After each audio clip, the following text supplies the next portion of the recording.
अस्सलाम वालेकुम बच्चों, कैसे हैं आप? ठीक ठाक हैं? मुझे उम्मीद है कि आप सारे बच्चे खैर खैरियत से होंगे और अपनी न्यूली एक्वायर्ड हॉलीडेज़ जो है वो बड़ी मज़े से एंजॉय कर रहे होंगे।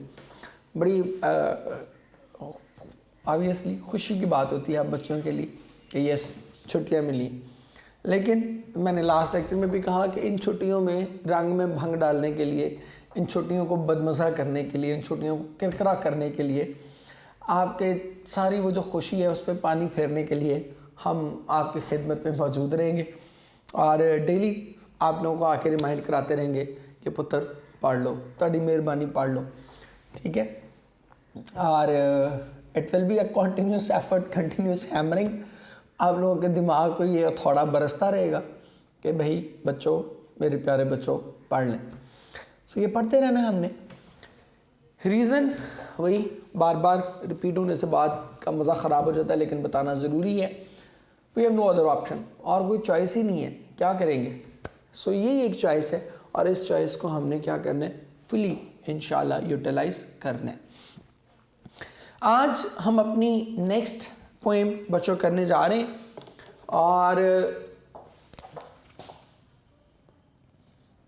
Let me right it down.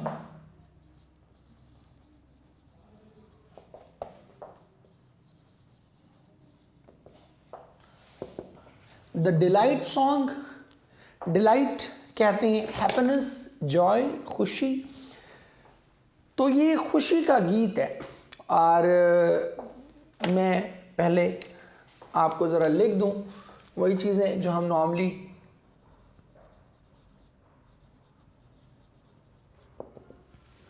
Synonyms हैं।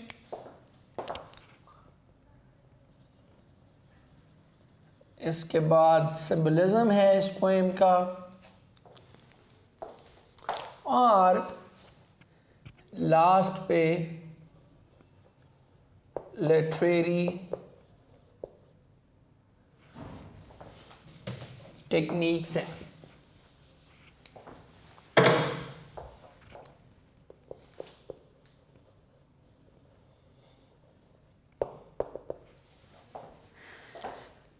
अगर हम इस पोएम के जॉनरा की बात करें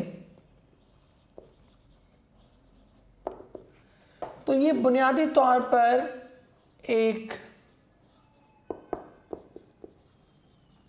रोमांटिक पोएम है और रोमांटिक से इसका मतलब वो नहीं है कतन जो आप उर्दू में लेते हैं, क्योंकि उर्दू में जो ही आप रोमांटिक कहते हैं तो आपके जहन में एक सर्टन तरह की वाहियाती जनरेट होती है। तो ये वो वाली रोमांटिसिज्म नहीं है। रोमांटिसिज्म का मतलब है मेमोरीज, लॉस इन मेमोरीज, इस टाइप की जो चीज़ होती है, ठीक है, या लव टुवर्ड्स नेचर, उसको हम इंग्लिश में रोमांटिसिज्म कहते हैं और ये उसी हवाले से एक रोमांटिक पोएम है। और अगर आप इसके मैसेज की बात करें तो it carries a message of love for nature. फितरत से जो मोहब्बत है, फितरत से जो एक उनसियत है, उसका एक पैगाम देती है, plus criticism on modern man.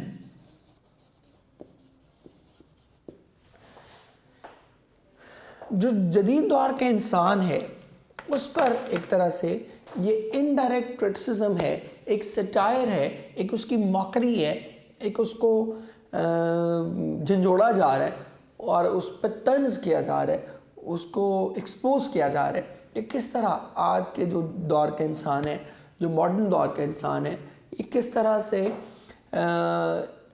Has lost its true identity, कि किस तरह इसने अपनी जो असल कह लें शनाख्त है, असल जो इसकी शख्सियत है, असल जो इसकी पर्सनैलिटी है, दैट हैज़ बिन लॉस्ट। किस तरह से वो पर्सनैलिटी बिल्कुल बर्बाद हो गई है, किस तरह से वो पर्सनैलिटी जो है वो बिल्कुल तबाह हो गई है और किस तरह से इसने एक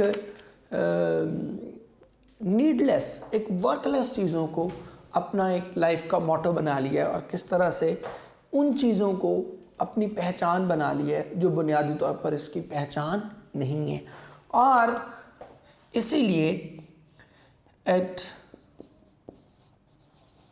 reveals the real identity of humans, कि इंसानों को उनकी जो असल शनाख्त है, उनकी जो रियल आइडेंटिटी है, द रियल वी, हम असल में क्या हैं, वो डिस्कवर करने में मदद फराहम करती है। लेकिन डायरेक्टली इस पे बात नहीं करती, इनडायरेक्टली हमें शो करती है कि बेसिकली तुम लोग क्या हो। Poet has used himself as a symbol of the whole humanity. उसने ख़ुद को एक पूरी आलम इंसानियत के सिंबल के तौर पर, तमाम इंसानों की अलामत के तौर पर, तमाम इंसानों के नुमाइंदे के तौर पर जो है वो पेश किया है, और फिर उसने ख़ुद पे ही रख के सारी बात एक्सप्लेन की है कि किस तरह से मैं एक्चुअली क्या हूँ, what is my real identity, what is my real aura, मेरी जो पहचान है, मेरी जो शख्सियत है, मेरी कह लें कि व्हाट शुड आई से, मेरी असल हकीकत, the true reality of my self is, जो भी उसने एक्सप्लेन किया उसको वो कहते हैं कि this is my true reality of my self, कि मेरी ज़ात की असल पहचान ये सारी चीज़ें। सो इस इंट्रो के साथ ही बेटे हम स्टार्ट करते हैं अपनी पोएम आज की।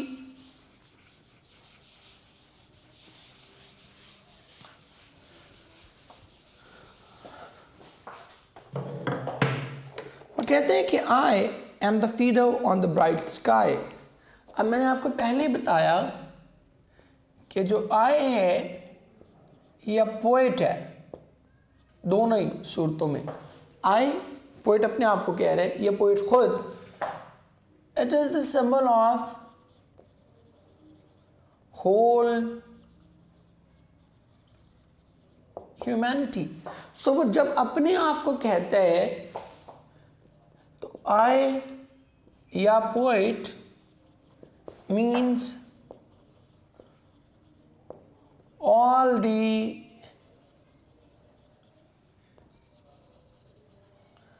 the human beings, कि जितने भी इंसान हैं उन सब के नुमाइंदे के तौर पर, उन सब के सिंबल के तौर पर, उन सब के रिप्रेजेंटेटिव के तौर पर वो अपने आप को डिपिक्ट कर रहा है। क्या M a feather on the bright sky. Feather पर को कहते हैं कि मैं चमकते आसमान पर उड़ता हुआ एक पर हूँ। I am the blue horse that runs in the plain. अब इसमें जो सबसे ज़्यादा जो इंटेंस चीज़ इस्तेमाल हुई है हमारी इस पोएम में भी और लास्ट पोएम में भी, दैट इज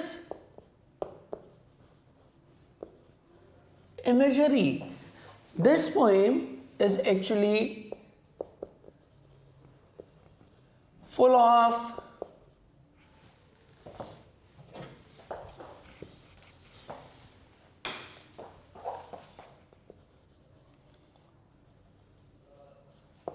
charming and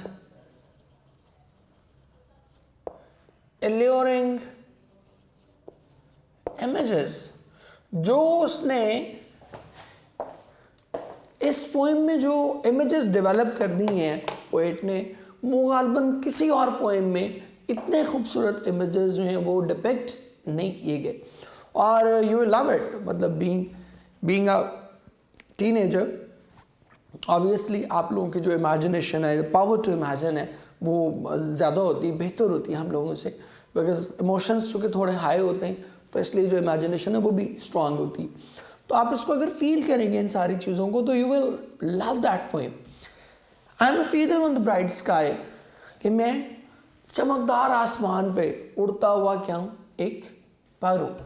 और आप देखते हैं कि आसमानों पे उड़ते हुए पर, आसमानों पे उड़ते हुए परिंदे, यहाँ पे फीदर का मतलब एक मीनिंग, फीदर का मतलब परिंदा भी हो सकता है। ठीक है, यहाँ पर मैं बल्कि लिख भी देता हूँ आपको।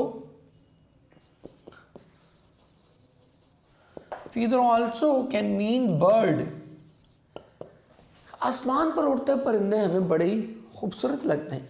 It can be any bird, it can be any feather, but हमें वो बड़ा हल्का फुल्का सा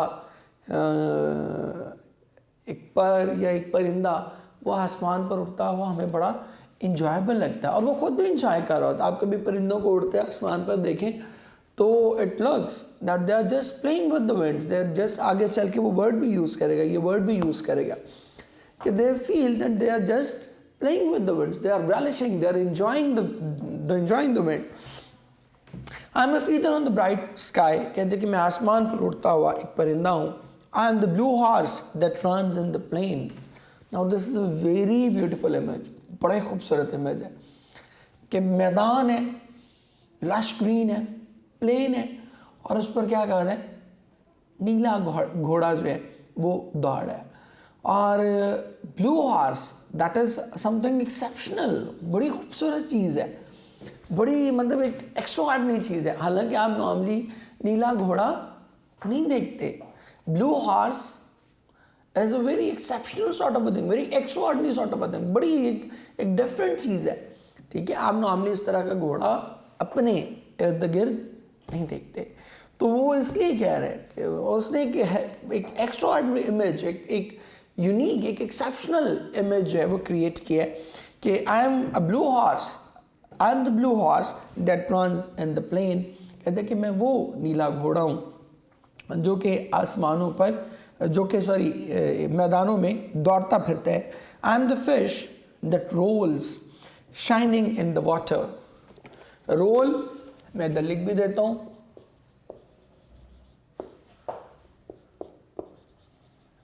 ट्विर्ल भी कर सकते हैं और ट्विस्ट भी कर सकते हैं, और शाइनिंग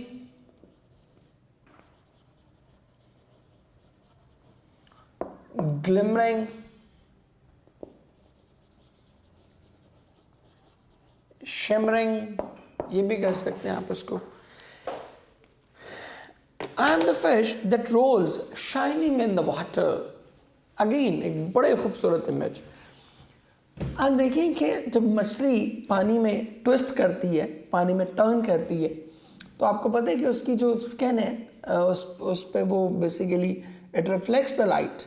वो क्या करती है, रोशनी को रिफ्लेक्ट करती है, और पानी जो क्लियर वाटर होता है उसमें जब वो मूव करती है, और पानी के अंदर इवन खुद जब क्लियर वाटर हो, हमारे यहाँ तो खैर हमें क्लियर वाटर देखने ही नसीब नहीं होता, लेकिन अगर क्लियर वाटर मौजूद हो तो उसमें आप देखते हैं कि जब लाइट जाती है, light enters the basically the water stream और द क्लियर रनिंग वाटर, तो वो पानी इटसेल्फ जगमगाता है, itself it is brighten up, it itself shines. वो खुद पानी भी जगमगाता है, और उस पानी के अंदर जब वो मछली भी मौजूद हो, जिसकी जेल जो है, जिसकी स्किन जो है वो बड़ी शाइनी है, जो रिफ्लेक्ट करती है चीज़ों को, तो उस वक्त वो मंज़र, वो जो ब्राइट लाइट है, वो जो शाइन है, वो जो ट्विंकल है, that becomes even more charming.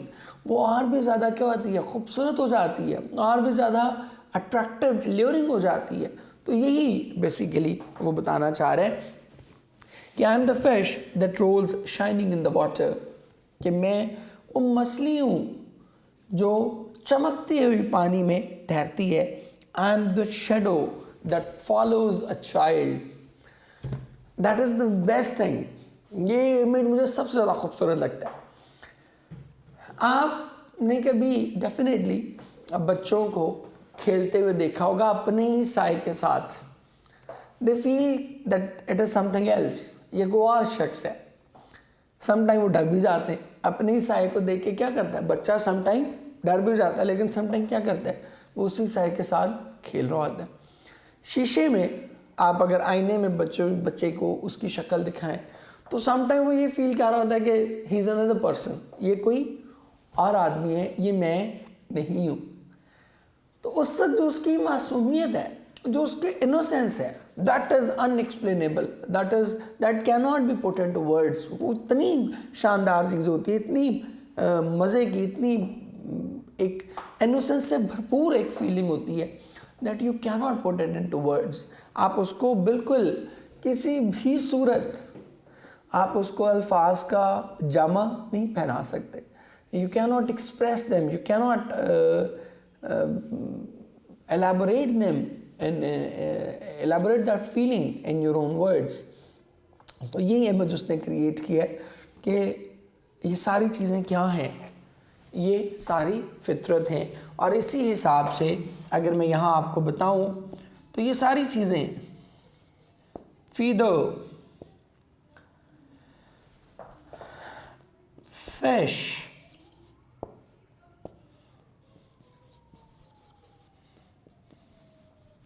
Blue horse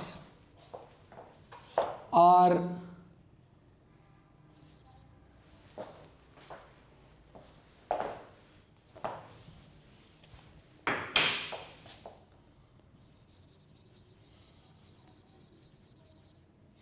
shadow of a child,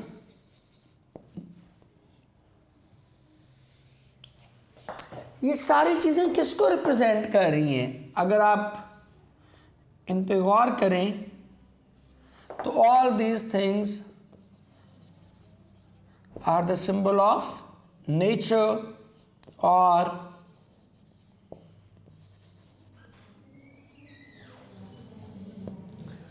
all these things are the symbol of nature or they represents the beauty of nature। और ये सब कुछ यहाँ जो उसने यूज़ किया टेक्निकली अगर आप बात करें, feeder, fish,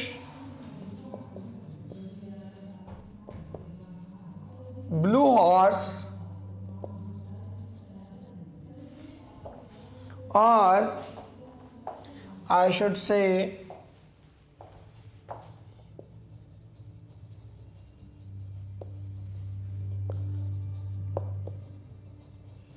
shadow of the child,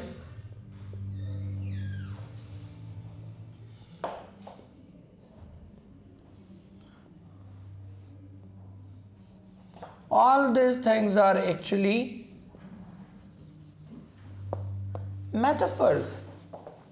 यहाँ पर उसने उनको किसी चीज़ से कंपेयर नहीं किया बल्कि खुद डायरेक्टली वही चीज़ कह दिया है। और सिमिलर और मेटाफर में यही फ़र्क होता है कि सिमिली में क्या कहते हैं कि ये उसके जैसा है, जैसे कहते हैं as light as a feather, कि मैं इतना हल्का फुल्का महसूस कर रहा हूँ जैसे कि कोई पंख हो, जैसे कि कोई पर हो। लेकिन यहाँ पर उसने एज लाइट नहीं कहा, उसने क्या कहा straight away, I am a feather, I am a fish, I am a blue horse, I am the shadow of the child. ठीक है, तो ये क्या है, टेक्निकली ये मेटाफर्स हैं और ये सारी चीज़ें किसकी अलामत हैं? All these things represent the beauty of nature. So वो मैसेज हमें क्या देना चाह रहे हैं? The real message, what is the real message? असल जो समझने वाली बात है वो ये है कि what is the real message? He is basically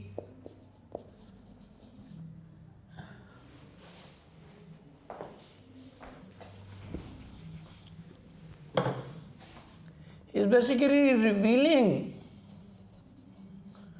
or I should say suggesting,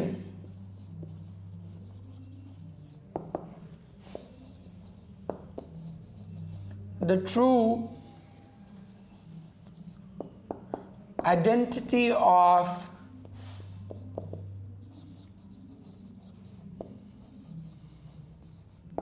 human beings। वो इंसानों की जो सही पहचान है ना वो हमें बता रहे हैं।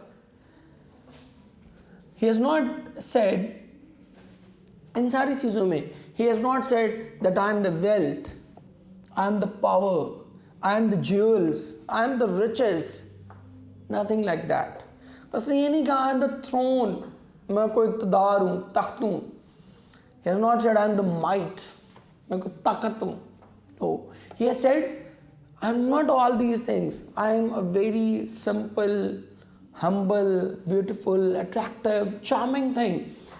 मैं इंसान हूँ, मैं कोई ताकत का पुजारी नहीं हूँ, मैं पैसा नहीं हूँ, मैं दौलत नहीं हूँ, मैं इक़्तिदार नहीं हूँ, ठीक है, मैं आसाइशें नहीं हूँ। I am not the luxuries of life, मैं ऐसा कुछ नहीं हूँ। हमारी रियल आइडेंटिटी क्या है? ही इज सजेस्टिंग कि the real identity is nature and the beauty of nature.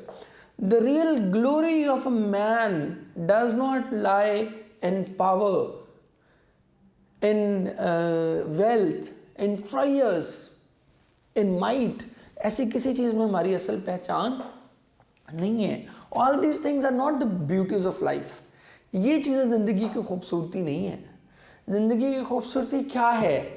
The feather, वो जो आसमान पे उड़ता हुआ परिंदा है, वो जो एक इनोसेंट परिंदा है, या वो जो ब्लू हॉर्स है, खूबसूरत घोड़ा, घास के मैदानों में, प्लेन्स में भागता हुआ जो घोड़ा है, वो हमारी रियल पहचान है.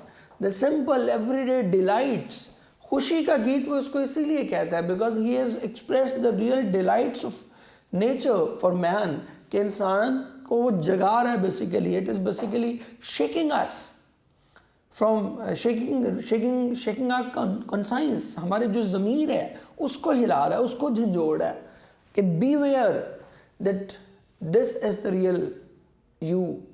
तुम लोग असल में ये हो. ये जो simple everyday delights of the nature है, this is basically the actual, the real you, the real human being.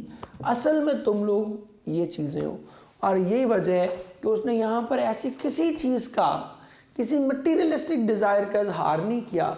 अपनी पहचान बताते हुए उसने क्या कहा है? I M feather, I am a fish, I am a blue horse, I am the shadow following the child. मैं वो परिंदा हूँ, वो साया हूँ सॉरी, जो बच्चे का पीछा करता है. सो इनवर्डली, फिर वही बात कहूँगा, inwardly he is suggesting us, he is telling us that what is your real identity, and please beware about your actual identity. These materialistic achievements, these materialistic desires are not your real identity. नहीं जी, आज के लिए हम इतना ही करेंगे. और अब हम आते हैं अपने लेटर पे. आज का जो हमारा लेटर है, हमारे स्मार्ट सिलेबस के अकॉर्डिंगली हमने लेटर करने. कहते write a letter to your friend telling him about your impression of the college. कि कॉलेज के इम्प्रेशन, आपका इम्प्रेशन कॉलेज के बारे में क्या था. All my fears and doubts were dispelled as soon as I entered the college. Dispelled कहते हैं ख़त्म हो जाना. कहते हैं कि मेरे तमाम तर ख्वाफ और तमाम तर शकूक व शुबहात ख़त्म हो गए जो ही मैं कॉलेज में दाखिल हुआ. जो कॉलेज में दाखिल होते ही मेरे तमाम तर शकूक व शुबहात ख़त्म हो गए. I had a hunch that this new college would be a horrible place. Hunch कहते हैं शक, डाउट, फीलिंग, एक इम्प्रेशन आपके दिल में. कहते हैं मेरा ख्याल ये था कि ये कॉलेज मेरे लिए एक बड़ी खौफनाक जगह साबित होगा. Now it seems to me that I have come into a new academic world. लेकिन अब मुझे एहसास हो रहा है कि मैं एक नई तालीमी दुनिया में दाखिल हुआ. After the tough routine of the school, कि स्कूल की ये जो शदीद टफ रूटीन थी, the college life seems to be a bless. Bless कहते हैं ब्लेसिंग, कि इसके बाद कॉलेज की जो लाइफ है ये बड़ी ही ज़्यादा ब्लेसिंग साबित होती है. Academic and extracurricular activities like sports, quiz competitions, art shows, debate competitions, study tours are astonishing for me. Astonishing, appalling, हैरान कुन, amazing, wonderful. कहते हैं कि ये सारी चीज़ें एकेडमिक हैं, को करिकुलर एक्टिविटीज़ हैं, क्विज कॉम्पिटिशन्स हैं, स्पोर्ट्स हैं, आर्ट शोज़ हैं, they are all very amazing, very wonderful for me. और नॉर्मली ये होता भी यही है, आपको पता ही है. स्कूल लाइफ में थोड़ा आप सप्रेस्ड तब का ख्याल किए जाते हैं, ठीक है, ज़्यादा दबाव उस पर मौजूद होता है. तो इसलिए जब आप कॉलेज में आते हैं तो you breathe a sigh of relief कि या अल्लाह तेरा शुक्र मैं कॉलेज आया हूँ. तो यही उसकी फीलिंग है. I was fascinated by the gothic building of the college. कि जो शानदार बिल्डिंग थी, इससे बहुत मुतासिर हुआ.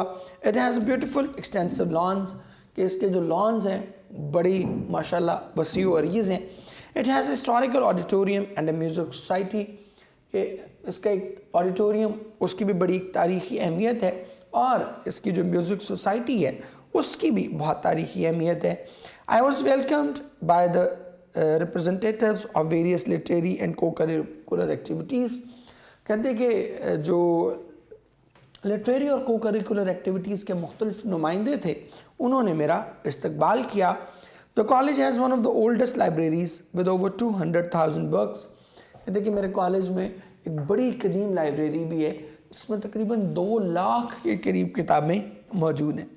The college has a hostel which houses about 400 students, और कॉलेज के अंदर एक हॉस्टल भी है जिसमें तकरीबन 400 के करीब लोग रहते हैं, 400 के करीब स्टूडेंट्स रहते हैं।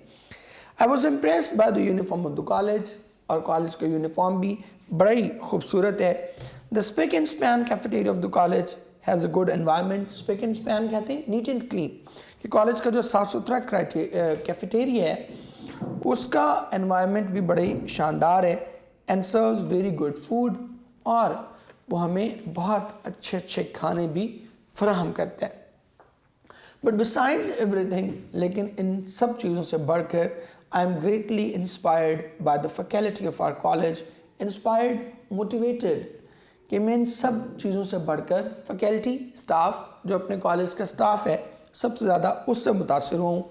The college teachers with their best professional approach and their specialization in the subjects have profoundly inspired me, profoundly, completely, intensively, severely। कहते कि कॉलेज का जो स्टाफ है उन्होंने अपनी पेशा वाराना तर्ज अमल और अपनी जो सब्जेक्ट्स हैं उनमें महारत की वजह से मुझे बहुत शदीद मुतासर किया। और ultimately, to be honest, ultimately ये चीज़ बहुत मैटर करती है कि what sort of teachers you are having. So बिल्कुल उस बच्चे ने सही कहा। They also teach in a very friendly manner. ये तो आप सब चाहते हैं कि जो उस्ताद जो है वो क्या होना चाहिए। It should not only be a teacher, he should be able to come to your level. आप लोगों की सतह पर आकर उसे पढ़ाने वाला होना चाहिए। I look forward to my life in college and hopefully I will enjoy my time here. कहते कि मैं अपने कॉलेज की जो ज़िंदगी है उसके मुतालिक बहुत पुरजोश हूँ। And I will enjoy my time here, और मैं यकीनन यहाँ पर बहुत लुत्फ़ उठाऊँगा। And will make every effort to achieve my aim, और अपने मकसद को हासिल करने की हर मुमकिन कोशिश करूँगा। I shall write more about my college in my next letter. कहते कि अगले ख़त में मैं कॉलेज के बारे में मज़ीद कुछ लिखूँगा।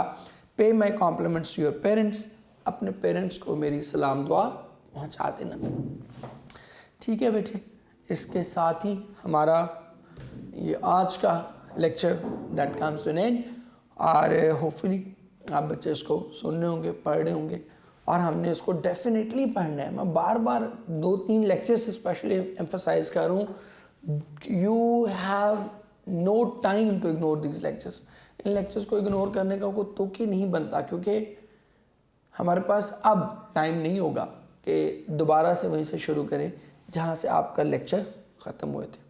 सो be very aware, be very alert, take के ध्यान से तसल्ली से पढ़िएगा। चलिए, थैंक यू वेरी मच। जीते रहें, खुश रहें। आप सारे बच्चों के लिए बहुत सी दुआएं। अल्लाह हाफ़िज़।